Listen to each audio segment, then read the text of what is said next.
What happens when a Hollywood legend, expecting a warm late-night chat, walks into a trap that makes his toughest roles look tame? Tonight, we're unraveling the explosive clash between Richard Gere and Stephen Colbert that left audiences stunned, producers in chaos, and security on edge. This wasn't just a celebrity interview gone off the rails, it was a calculated takedown, exposing the ugly side of late-night TV. By the end of this story, you'll see why Gere had no choice but to walk away. Hit that subscribe button, and drop a comment below, because this tale has twists that'll make you rethink media games. The Late Show with Stephen Colbert hummed with its usual pre-show vibe. Richard Gere, sharp in his charcoal suit, sat in the green room, going over notes with his publicist. He was there to promote his humanitarian work, a passion project aiding refugees. It was meant to be a simple interview, one he'd done countless times. "Mr. Gere, we're ready," a production assistant said, with a friendly smile. Gere felt that familiar blend of nerves and calm, honed over decades in the spotlight. The crowd cheered as he stepped on stage, waving warmly, settling into the guest chair across from Colbert. "Richard Gere, everyone," Colbert announced, with his signature grin. But tonight, his eyes had a sharper glint, something off. "Thanks for being here, Richard, always a pleasure." "Thanks for having me, Stephen," Gere replied, his voice warm, sincere. "I'm excited to share the work we're doing with the International Rescue Committee." Colbert leaned back, his smirk flickering. "Oh, we'll get to that," Colbert said, his tone teasing. "But first, let's talk about your recent comments on U.S. foreign policy. You've been pretty outspoken lately." Gere's brows lifted, a subtle shift. This wasn't in the pre-interview plan. His publicist had been clear on the agreed topics, and politics wasn't one. "Well, Stephen, there might be a mix-up. I'm here to focus on humanitarian work, not politics." "Come on, Richard," Colbert pushed, his voice turning sharp. "You can't drop bold statements about government policy, then dodge questions by hiding behind charity work. That's not how accountability works, is it?" The audience hushed, feeling the tension rise. Gere kept his cool, but his jaw tightened, just a fraction. "I'm not hiding, Stephen. I use my platform to help those in need. If that means occasionally speaking on policies that hurt people, so be it." "Occasionally," Colbert's voice climbed, his eyebrow arching dramatically. "You've made 17 public criticisms in 6 months, slamming everything from immigration to military budgets. That's not occasional, that's a crusade." Gere leaned forward, his polished calm starting to fray. "I'm sorry, but what's going on here? We agreed on tonight's topics." "Did we?" Colbert said, with mock innocence. "Must have missed that note. Here's the deal, Richard, when celebrities play policy expert, the public deserves to know what backs that up. What makes an actor qualified to lecture Americans on global issues?" The studio went silent, the usual cheers replaced by a heavy unease. Gere's publicist, watching from the sidelines, looked ashen, typing furiously on her phone. "Stephen, with all respect," Gere said, his voice steady despite the jab. "I've never claimed to be an expert. I'm a citizen, concerned about human rights, just like anyone else." "Citizen." Colbert's grin turned cold, hiding behind the Constitution now, how convenient. "Tell me, Richard, when you're preaching about U.S. policy, are you speaking as Richard Gere, the humanitarian, or Richard Gere, the guy in a $40 million mansion, telling working-class folks what they owe the world?" The shot landed hard. Gere's eyes flashed, his composure cracking. "That's a low blow, Stephen, and you know it. My personal life doesn't erase my concern for human suffering. Doesn't it, though?" Colbert leaned in, like a hunter spotting prey. "It's easy to push open borders, when you live behind gates. Easy to knock defense spending, when you've never faced a security threat in your life. Some call that privilege, others call it hypocrisy." The audience squirmed. This wasn't Colbert's usual playful sparring. This felt raw, personal, cruel. Gere took a deep breath, fighting for control. "Stephen, I came here in good faith, to talk about saving lives. If you want a real debate on these issues, I'm game. But if this is just a stunt for viral clicks, we've got a problem. A stunt? Colbert's voice dripped with fake outrage. Richard, this is journalism. Public figures make bold claims. They face scrutiny. Unless you think fame shields you from the accountability you demand of politicians. The tension was electric. The two men locked eyes across the desk. What started as a routine interview had turned into something dark, and everyone in the room knew they were watching history unfold. Accountability. Gere's voice sharpened, his diplomatic mask slipping. Let's talk accountability, Stephen. How about a host who lies to guests about interview topics, to stir up drama? How about someone who uses their platform to attack people trying to do good? Colbert's eyes gleamed, as if he'd been waiting for this. Oh, we're getting spicy now. So I'm the issue, not the rich actor who thinks fame gives him a free pass to shape policy. Not the guy dodging tough questions, but the host who dares to ask them. You're being dishonest, Gere fired back, his cool unraveling. You lured me here under false pretenses, and now you're twisting my words to fit whatever story you're selling tonight. The audience was hooked, but not in the usual late-night way. This wasn't fun. It was a live disaster, impossible to look away from. False pretenses. Colbert laughed, cold and sharp. Richard, you've been preaching politics for months. Did you think you could stroll onto a political comedy show and skate by with softballs? That's not how this works.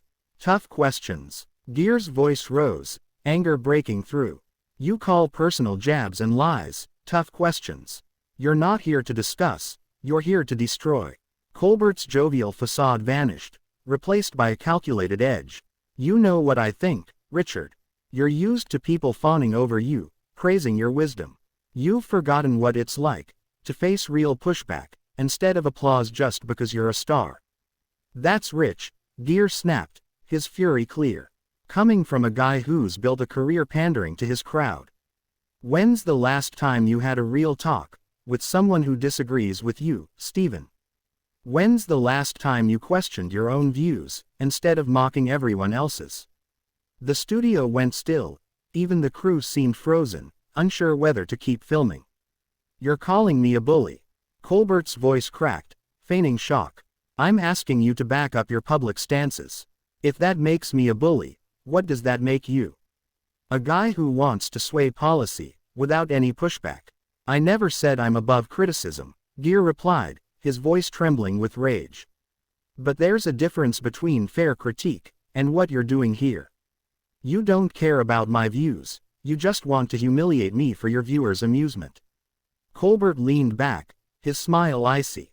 Well, Richard, if you feel humiliated, maybe that says more about your ideas than my questions.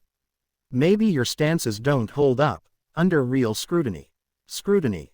Gere's composure shattered. You call cheap shots and distortions scrutiny. You haven't touched a single point I've made, just slung insults to make me look stupid. Have I? Colbert's tone turned syrupy, mocking. Or have I just refused to bow to the special treatment you expect? Maybe the issue isn't my questions, Richard, maybe it's that you're not as bulletproof as you thought. The audience shifted, uneasy, expecting entertainment but witnessing something darker. Gere stood, his chair scraping loudly. You're right about one thing, Stephen. I made a mistake tonight. I thought you were still the guy who cared about real issues, not just chasing cheap claps. Leaving already? Colbert taunted, with fake concern. I thought you wanted accountability. Isn't bolting when it gets tough the opposite of that? I'm not bolting, Gere said, his voice low, lethal. I'm refusing to play your game, a character assassination dressed as an interview. There's a difference. Character assassination. Colbert stood too, his voice rising. I'm asking you to defend your public views. If that feels like an attack, maybe you should rethink those views. Gere faced him head on, eyes blazing. Want to know what real character assassination is, Stephen? It's inviting someone on your show with a lie, then hitting them with personal attacks, while pretending it's journalism. It's using your stage to bully, instead of debating ideas. Bully. Colbert's voice wavered, mock indignation. Richard, You're a multi-millionaire with access to every media outlet. How am I bullying you? The way every bully works, Gere shot back, unflinching. Using your power to shame someone for your own kicks. Doing it on TV doesn't make it reporting, it makes it uglier. The two men stood, locked in a standoff across the desk, the studio's silent save for the camera's hum. What began as a standard interview had spiraled into a raw, chaotic clash, unlike anything late night had seen. Colbert's face reddened, his polished persona crumbling. You want to talk power, Richard? Let's talk the power of a celebrity, who thinks his wealth makes his opinions matter more, who assumes his voice outweighs everyone else's.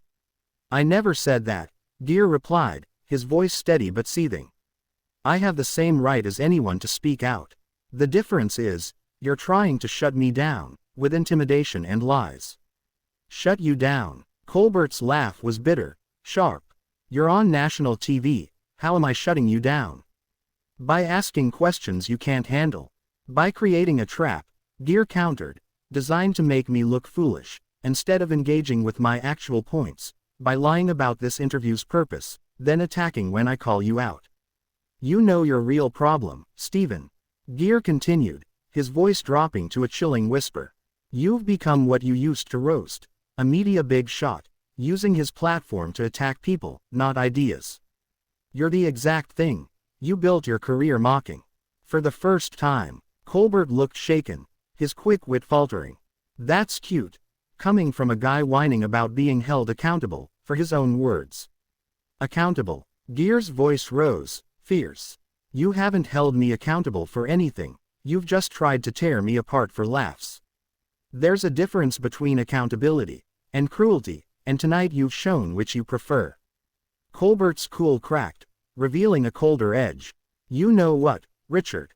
I think you're mad, because for once, someone's not treating you like royalty. Someone's treating you like just another guy with opinions, and you can't take it. And I think you're a coward, Gere fired back, no hesitation. So scared of real debate, you resort to ambushes and cheap shots. You've forgotten how to engage with ideas, because you're too busy destroying people. The words hit like a blow. Colbert's face paled, then flushed, as he scrambled for a comeback. Coward, I'm not the one dodging tough questions. You haven't asked any, Gere said, calm but cutting. You've just thrown insults, trying to make me snap. And guess what, Stephen? You got your moment, your viral clip. Hope it's worth whatever shred of credibility you had left. Gere began unclipping his mic, his movements slow, deliberate. Here's what you didn't expect. By showing everyone who you are tonight, you've exposed more about yourself than you ever could about me. Oh, spare me, Colbert snapped, his voice betraying a crack. Don't spin this into some noble win.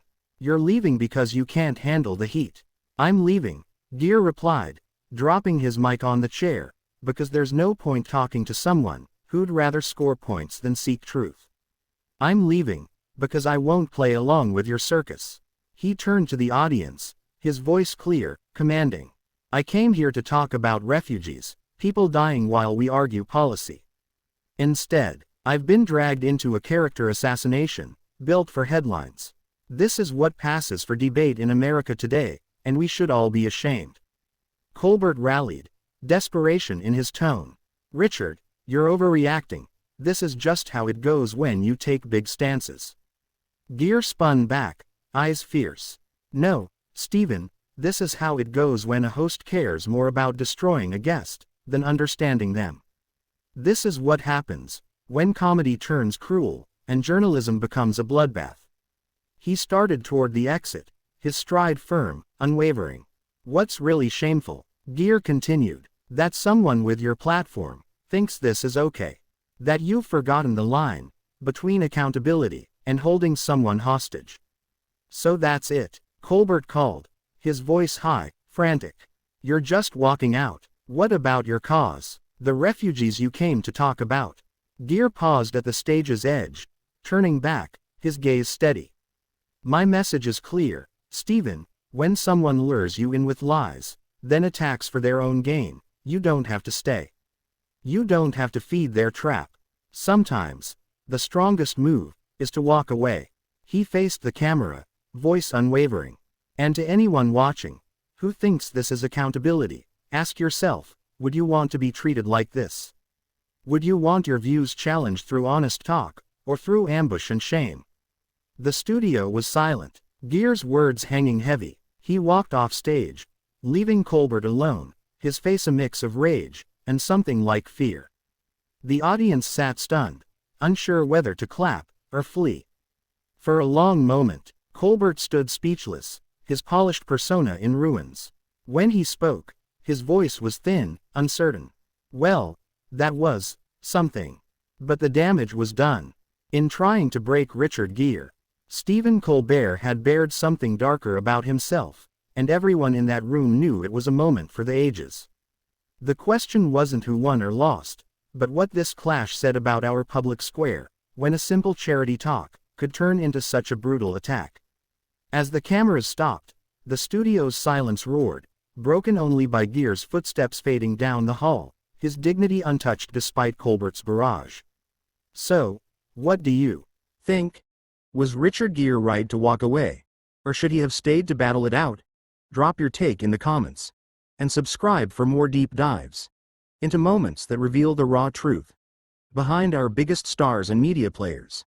This showdown between a humanitarian and a host gone rogue won't be the last time we see the line between discourse and destruction blur.